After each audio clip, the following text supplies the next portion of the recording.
Hello and welcome to episode 0.5 of the Entertainment Gig podcast.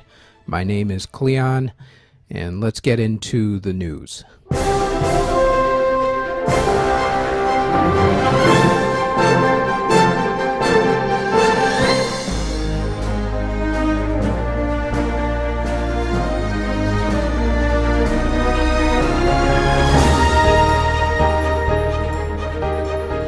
So unless you've been living under a rock for the last few days, we lost Prince, the artist formerly known as The Symbol, I guess, back on the 21st.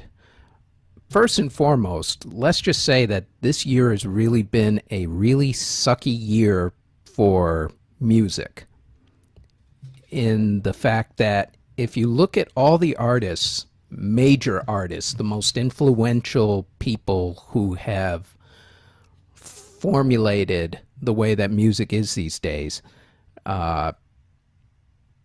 who have actually passed away this year, the list is rather formidable. You have David Bowie, you had Glenn Frey from the Eagles, you had Maurice White from Earth, Wind and Fire. For the country people, you had Merle Haggard, major influence in country music. If you want to stretch it back even further and count New Year's Eve, you had Natalie Cole. And even a couple days before that, December 28th, you had Lemmy from Motorhead. And just within the past month or so, you also had Malik Taylor, better known as Phife Dawg, from A Tribe Called Quest, one of the most influential rap/hip-hop groups of all time. And now, of course, in the last few days, you have Prince, whose influence is beyond compare at this moment. I'm not going to get into the rumors as to how he died. Autopsy report is still pending at this moment.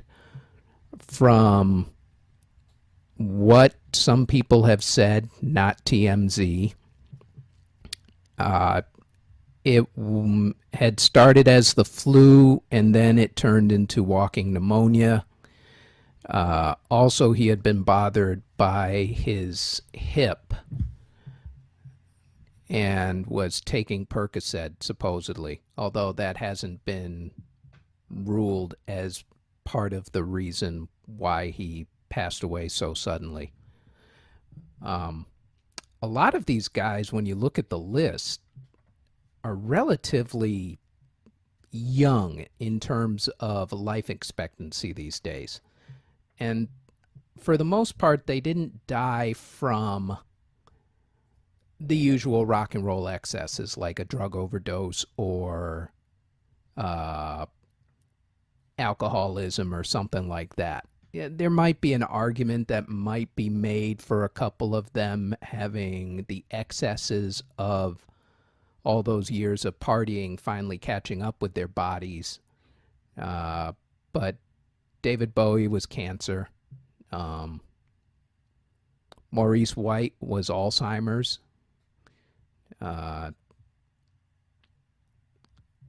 One of them, I believe, Phife Dawg, was diabetes or complications from diabetes.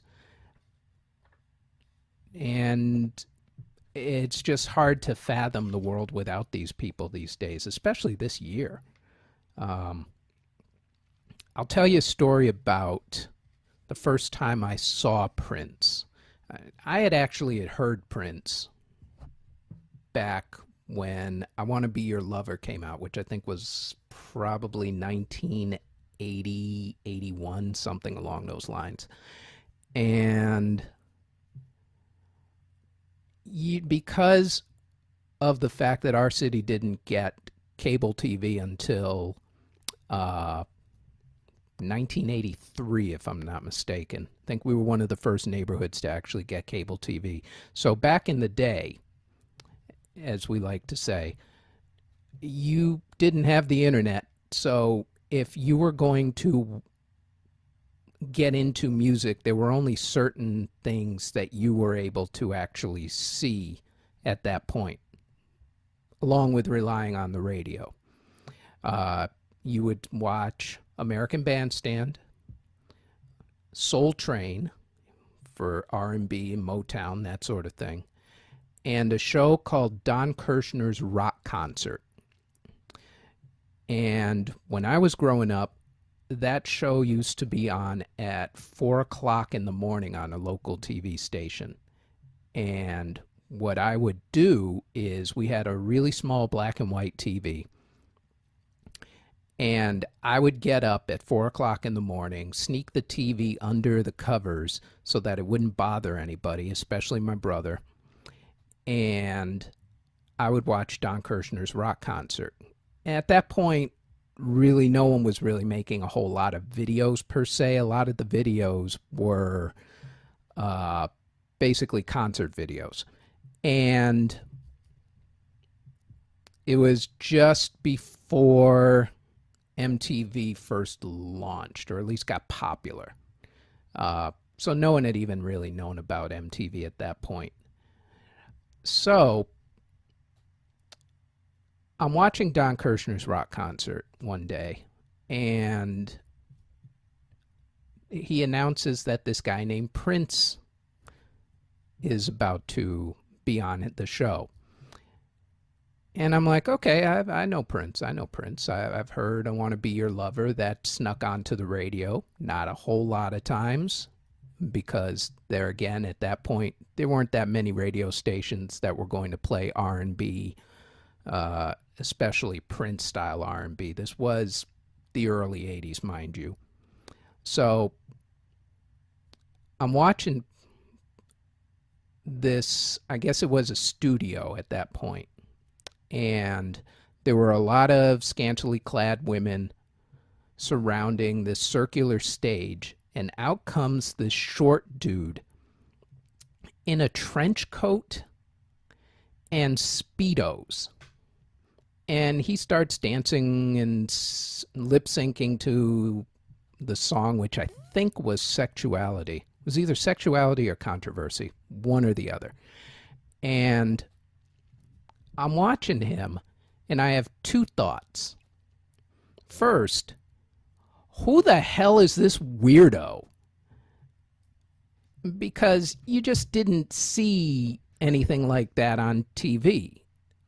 Especially a black person. You definitely weren't watching that on TV. Then my second thought was, damned if this song isn't good, though. And so within a couple of weeks, I went to the record store, got the record, and was hooked ever since. And you have to remember that Prince was a product of his time. I mean, this was the 1980s. Reagan was in power. Conservatism was at a high pitch. You had the Christian Coalition and the moral majority. If you were liberal, that was not your decade. The Reagan Revolution was in full effect. And here comes this guy talking about sexuality and spirituality, and just blew the roof off of everything. And he made it cool to just be yourself. Him and David Bowie, they both made it cool to just be whoever you are and to not really care about what other people said. So as a geeky black kid growing up who used to get bullied a lot for reading books and being into all sorts of music at that point, he was an eye-opener, and that's how he influenced me. Now, there are some who will say that he is an originator. To a certain extent, yeah. But basically, what Prince was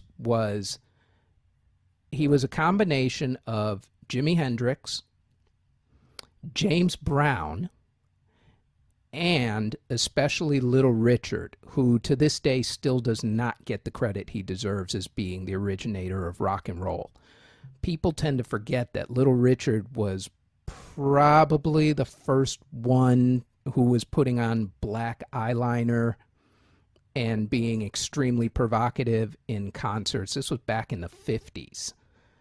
And he was basically blacklisted, career cut short because of the way that he was and who he portrayed himself to be at that point. Prince just kind of took it and ran with it and added on the James Brown and the Jimi Hendrix to go along with it. I mean, the guy was just amazing. He was a prodigy. He played on at least his first couple of albums every single instrument there was. He wrote every song. He arranged every song. He performed every song. Very few artists ever did that. I mean, as a music ed major at UMass, I could play, by my last count, somewhere north of 10 instruments, out of which I will be blunt and tell you that I'm only really good, as in I could get up on stage and actually perform maybe 2 of those instruments, maybe 3.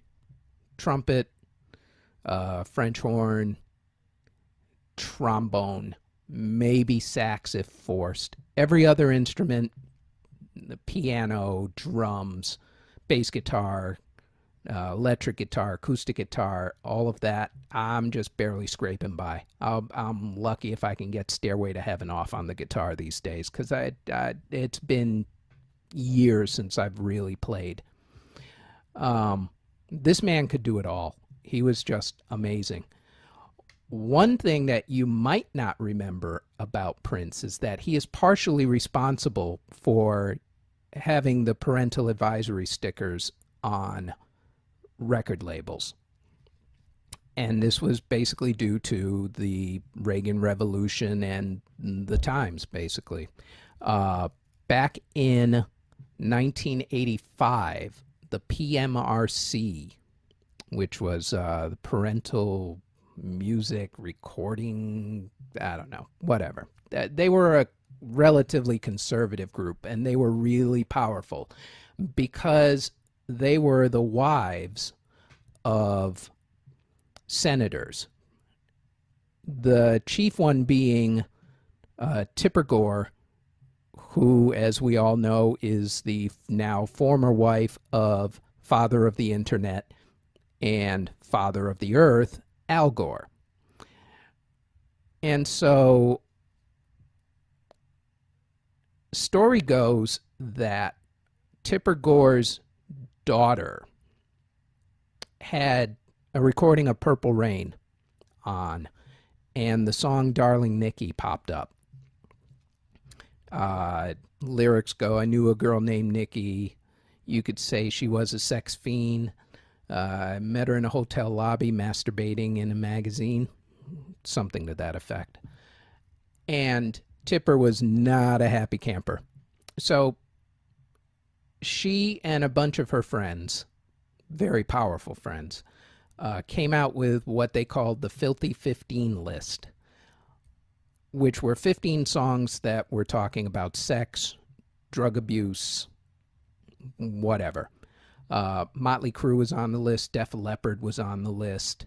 Prince is responsible for 2 of the songs, Darling Nikki being chief among them, and Sheena Easton's Sugar Walls, which he wrote. And so they held hearings, and they had threatened the record industry. So the compromise was that the record industry from that day forward would put parental advisory stickers on all their albums that had references to sex and drugs and alcohol, which is pretty much every album there is. That's not gospel. So now you know, in case you forgot, how that whole parental advisory sticker thing started. You can kind of thank Prince.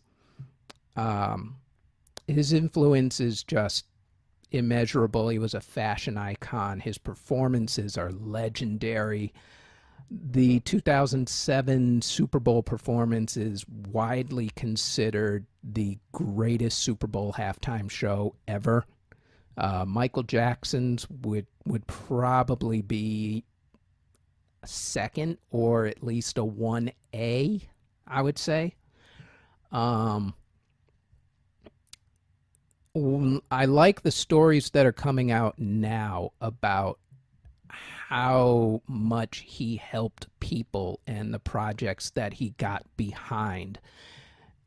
I always say that the measure of a true celebrity isn't what you do when the cameras are on you. It's what you do when the cameras are not on you. And I think the same could probably be said about life in general. It's those little acts of kindness that you do not because you want the recognition. And you know the type. Those are the people who they go to visit a school and there's 3 cameras right there waiting for them, as if by accident. You know, that sort of thing. It's good for their PR to show that they are helping out the community and whatnot. Prince would do this and not have anybody around. He would go through intermediaries, and the one stipulation was, I'm helping you out, but you are not to say that I am helping you out, because he was a devout Jehovah's Witness, and Jehovah's Witnesses aren't allowed to talk about the good deeds that they do. And if you did talk about them while he was alive, or you said that he was your friend and this is what we did and whatnot, you would not be his friend after that. He was that serious about keeping what he did quiet. Now that he's passed, a few people have begun to tell the stories about the fact that there are houses in Oakland, California that have solar power on their rooftops because of Prince, an initiative that he started.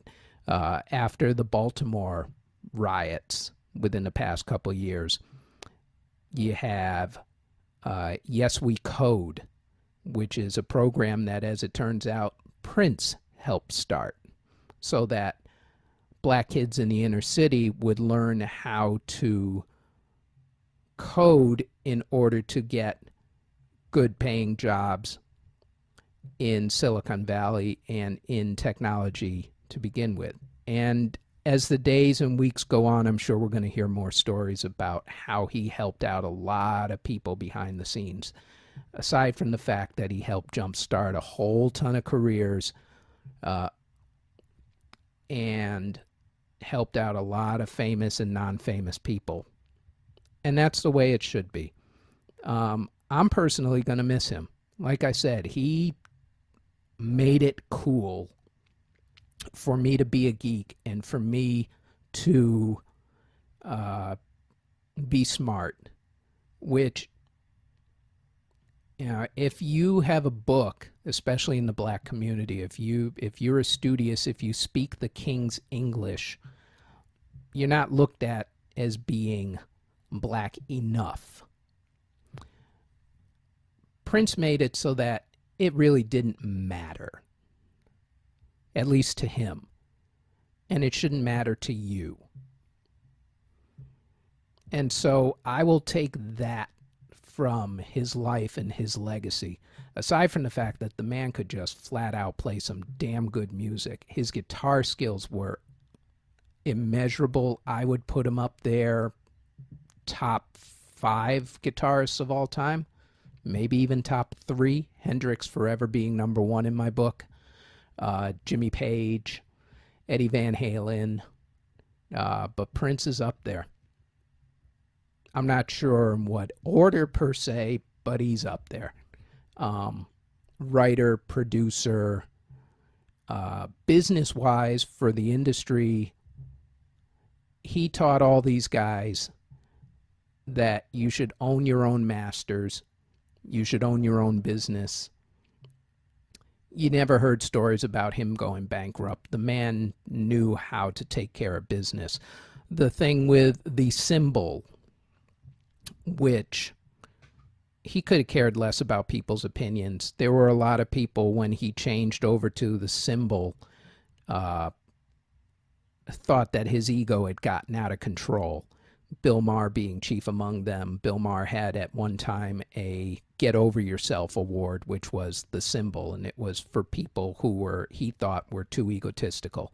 As it turns out, the reason why Prince had done the symbol was because of the fact that he had gotten into yet another fight with Warner Brothers, and in order to get out of a couple record deals, he had to drop his name. So he dropped his name, turned it into the symbol, which was the basis for the Love Sexy tour. And I guess that's what the symbol's now officially called.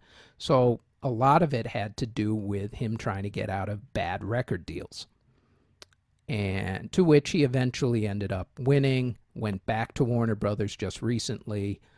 In fact, the reason why you can't find a lot of his music on YouTube or on Spotify or those other stations, especially streaming-wise, except for Tidal, I believe, is that he thought that artists should get paid for what they do. And a lot of these mediums do not pay artists enough, to which he is absolutely correct. And as much as it sucks that I can't go and watch the video for Let's Go Crazy or for DMSR or for I Want to Be Your Lover or for a lot of the other songs, I can always respect the fact that this is the reason why you can't find them on YouTube, is because of the fact that YouTube doesn't pay enough to the artists. Our loss, his gain, but it's his business. He wrote the songs. He deserves to get paid. So I will forever respect him for that. I will forever respect him for what he's done for me personally. This loss hurts. It hurts a lot. I'm devastated. And I think not just because of Prince, but you look at that list again with Bowie and Glenn Frey and Maurice White. This is the music that we, my generation, grew up on. This was the soundtrack to our lives. This is what your bigger brother or sister turned you on to when you were really small. Millennials can't understand, I don't think, at this point in their lives, the impact that a guy like a Bowie or a guy like Prince left. Mainly because they really haven't had that sort of thing happen to them yet. I think the closest you could probably get is Paul Walker from the Fast and the Furious movies, who is just young enough to have been in their lives long enough so that when he died unexpectedly, it hurt them a lot. To you millennials who are listening to this, all two of you, the only thing that I could compare it to for you is, say, if, I don't know, Justin Timberlake passed away suddenly, or Britney Spears, or Lady Gaga, or Drake, or Kanye, or somebody along those lines. If they just, right at the peak of their power, just suddenly died of whatever, and the loss that you would feel. That's what your parents and your grandparents are going through right now. Like I said, this is our soundtrack. It's our lives. And it's a loss. It's a huge loss. So that's all I really wanted to say concerning this. And I realized on pontificating about all of this that have gone a lot longer than I thought I was going to. starting next week, there will be a regular episode up. It will be episode 1 at that point, where I will have one of a couple different interviews. I'm not sure which at the moment. But you'll start to hear the interviews. You'll start to get the listings of upcoming movies, that sort of thing. And the podcast will start in earnest at that point. This one was just mainly to reflect on the life of Prince and all that's gone on this year, music-wise, so far. These losses will be felt forever, and I just wanted to reflect that in a podcast. So, next week starts up the new ones. Until then, stay safe, be good to one another, and thanks for listening.